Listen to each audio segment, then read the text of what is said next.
ये इतना पीला पीला ये रंग कहाँ से आ रहे हो? पट्टन कलोडी। क्या कुछ था क्या आज? हा, जत्रा, मोठी जत्रा होती। मूर्ति यात्रा? बिरुबा देवाची यात्रा मोठी। हिंदी में बात करोगे? बिरुबा की देवस्थान है, मोटे वाला, उसकी जत्रा थी बड़ी। अच्छा, हाँ तो उसमें रंग लगाते हैं क्या? हाँ, 25 तो 20 टन भंडारा उदल जाता वहाँ। 20 टन का भंडारा? 20 टन का भंडारा उदलने जाता वहाँ। अच्छा, हाँ। आप यहीं के रहने वाले हो? नहीं, हम बीड़ से आए? बीड़ से आए हम। ये जालने के। बीड़ और जालना? जालना। ये तो बहुत दूर दूर से आए। हाँ, बहुत दूर से हम। हाँ, दर वर्षी आतो। हर वर्षी आता हम। अच्छा, हाँ, बालू मामा पट्टन कलोड़ी। हाँ बीड़ में चुनाव हो रहा है? हाँ, हो रहा है। किसका माहौल चल रहा उधर? वो नहीं हमारे को। निवडणूक बताओ, निवडणूक। निवडणूक है अब, मगर वो किसका ये हवा है वो हमारे को मालूम नहीं। महाराष्ट्र में चुनाव को निवडणूक बोलते हैं। हाँ, निवडणूक है हमारे इधर भी, मगर वो किसकी हवा है वो हम नहीं बोल सकते। हमारे को मालूम नहीं तो क्या हम बोलेंगे। मालूम तो खूब है, बोलना नहीं होगा, चाहिए। मतदान करने का मालूम है, पर अभी और बाकी है ना उसके लिए। हमको इतना बस बता दो कि ये जो अभी की सरकार है, हाँ। महायुति की, ये आएगी कि महाराष्ट्र विकास अघाड़ी आएगी? उसका क्या बाबा आप नहीं बोल सकते उसका। हाँ? नहीं बोल सकते, पता नहीं हमारे को ये होगा। अरे जालना को तो महाराष्ट्र का पालना बोलते हैं। तो क्या है उधर का कहानी? मालूम नहीं जी। वो तो हरा दिया इस बार वहाँ बीजेपी के कैंडिडेट को, आमदार को। मंत्री था, रेल राज्य मंत्री। वो तो गए, बाहर गया, बाहर गिरा दिया ना। आप क्या होता है क्या मालूम, किसकी हवा होती है, क्या होता है। हम खेती वाले हैं, हमको क्या मालूम है। बकरे किसानों के लिए सरकार कैसी थी? कौन सी? ये किसानों के लिए गत सरकार भाजपा तो अच्छा थी, किसानों के लिए अच्छा काम किया। कांग्रेस ने क्या दिया अब तक? भाजपा ने तो दिया ना कुछ ना कुछ। क्या दिया? 2000 रुपये, आप 6000 रुपये साल को दिया ना। हाँ। और ये केंद्र लड़की, सरकार ने 6000 दिया, राज्य सरकार ने 6000 दिया। और ये लड़की बहना योजना वो भी दी। तो भाजपा अच्छा है, अच्छा है फिर। वही आने का। हाँ, आने का तो चाहिए। वो तो आएगा ना सर, उसके इतने बड़े बहनी है, उनको बहनों कैसे छोड़ेंगे उनको? हाँ? हाँ, फिर सब बहनी मिलकर हमने ये कर दिया तो बहनी नहीं छोड़ दे सकते उनको। हमारे गाँव मेहमान है, हमारे बहन के भाई है ना वो। हाँ, उसके लिए वो कैसे छोड़ेंगे? वो नहीं छोड़ेंगे।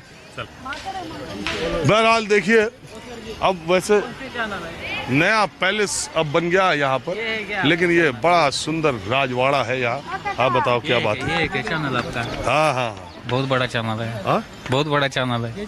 बड़ा चैनल है। अब नहीं तो क्या 24 मिलियन है। कैसे मालूम न्यूज़ 24 बड़ा चैनल है? मैं भी यूट्यूबर हूँ, इसलिए मुझे पता है। कहाँ के रहने वाले? सर, मैं यहीं का कोल्हापुर का हूँ, या वड़ंगे के गाँव नाम का। अरे वड़ंगे मैं जानता हूँ, यहाँ से 2-3 किलोमीटर दूर है। हाँ, वो गन्ना बहुत होता है उधर।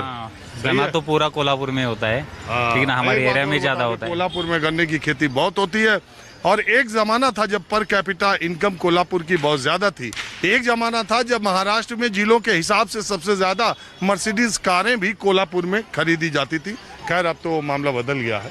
क्यों, सही कह रहे हो? अभी जो इम्पोर्टेंट गाड़ियाँ इंडिया में जब आती है ना, तो कोल्हापुर में ही आती है। अभी देखो, संजय घोड़ावत नाम तो सुना होगा, एक उद्योजक है, उनके पास सभी गाड़ियां हैं, जो कि हमर बोलते हैं, 5 करोड़ से ऊपर है, मर्सिडीज, BMW। अरे कोई एक आदमी की बात छोड़ो, वैसे भी यहाँ बहुत गाड़ी। आम आदमी के जो लोग हैं ना, शौकीन है लोग, बहुत शौकीन। पढ़ा था कि एक जमाने में मर्सिडीज सबसे ज्यादा कोल्हापुर जिले में आई थी।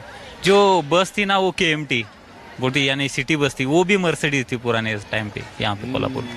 यानी अच्छा है कोल्हापुर पूरा।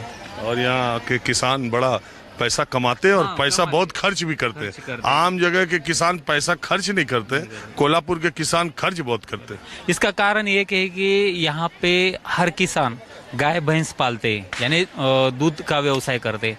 देखा जाए तो यहाँ कोल्हापुर में 5-6 डेयरिया बहुत बढ़िया है, जैसे वारणा है, गोकुल है। गोकुल तो पता ही होगा आपको, पूना, मुंबई, सबको ज्यादा तो ज्यादा, कम से कम मुझे इतना फिक्स पता नहीं, लेकिन 9 लाख 10 था। मेरा नाम ज्ञानेश्वर असवले है। ज्ञानेश्वर असवले। ज्ञानेश्वर जी, आप मुझे एक बात बताइए, चुनाव का माहौल कोल्हापुर में किसका चल रहा है? अभी वो तो नहीं बता सकते फिक्स, लेकिन सब जगह चल रहा है कि क्या है, पूरे महाराष्ट्र में अलग राजनीति होता है और कोल्हापुर में होता है। जैसे हम सोचते हैं ना कोल्हापुर में यानी अदर डिस्ट्रिक्ट में, ले ऐसा कोल्हापुर में नहीं है। जो सोचते हैं उससे अलग ही होता है रिजल्ट, और जिसका सरकार बनता है उसका उलट रहता है। हाँ उलट रहता है, कभी ऐसा भी होता है ऐसा भी, लेकिन बता नहीं सकते कि फिक्स वही एमएलए हो जाएगा। लेकिन फिलहाल में 2014 में मोदी जी की लहर इतनी तेज थी और महाराष्ट्र में इतनी सीटें बीजेपी को मिली, लेकिन यहाँ उल्टा गंगा बह गई ना। इस बार भी 24 में भी कांग्रेस जीत गई। अच्छा, आप तो पत्रकार हो, तो आप मुझे एक बात बताओ, ये जो शक्तिपीठ हाईवे का मसला चल रहा है और ये इधर के 10-12 किसान, शक्तिपीठ हाईवे गोवा से नागपुर तक बनने वाला एक एक्सप्रेसवे है, उसको लेके बड़ा विरोध प्रदर्शन यहाँ किसानों का हो रहा है। और मैंने पढ़ा भी और देखा भी कि उस एक्सप्रेसवे से गुजरने वाली जितनी लोकसभा सीटें थी उसमें बीजेपी यानी एनडीए को नुकसान ज़्यादा उठाना पड़ा था। ये बात सही है ना? हाँ होगा सही, लेकिन क्या है जो आज काम चल रहा है, मैं कन्याकुमारी से जम्मू तक देखा है, हाईवे बढ़िया है, इसलिए मैं नितिन जी गडकरी को दिल से शुभकामना देता हूँ, क्योंकि ऐसा मंत्री जी हमें पहले कभी नहीं देखा, भविष्य में देख ही नहीं सकते। क्यों? पहली चीज तो ये मुझे बताओ, महाराष्ट्र विकास आघाड़ी और महायुति में किसकी उम्मीद लग रही? वैसे तो काम किया, काम देखकर, बाकी सब देखकर जो है तो बीजेपी यानी लीड लेगी, लेकिन थोड़ा मुझे लगता है कि मराठा आरक्षण का थोड़ा नुकसान भी हो जाएगा। मराठा आरक्षण के कारण थोड़ा बीजेपी का वैसा लगता है नुकसान हो जाएगा। हाँ जी, कुछ बोलना चाह रहे? नाही मराठी तो मैं